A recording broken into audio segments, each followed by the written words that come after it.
Saktan mo ako para malaman mo kung anong pwedeng mangyari sa'yo. Di ba? Ikaw ang nagsimula nito? Oh, bakit ikaw pang galit na galit ngayon? Ako ang pinagtripan mo, tapos ngayon pinatulan ka, ikaw ang magagalit? Sa susunod, huwag na huwag mong gagawin biro ang mga bagay na makakasama sa kapwa mo.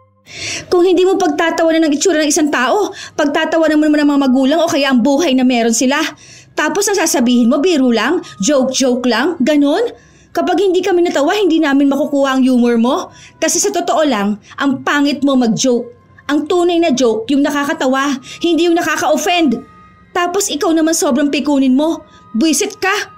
Isinusumpa kita na lahat ng mga biro mong hindi maganda sa ibang tao, yon ang mangyayari din sa'yo. Babalik sa'yo lahat para maramdaman mong nararamdaman namin. Para alam mong ilugar ang biro mo, hindi kami sensitive na tao. Mali ka lang talaga magbiro. Dami mong pang satsat! Nagbibiro lang naman talaga ako ah! Ikaw ang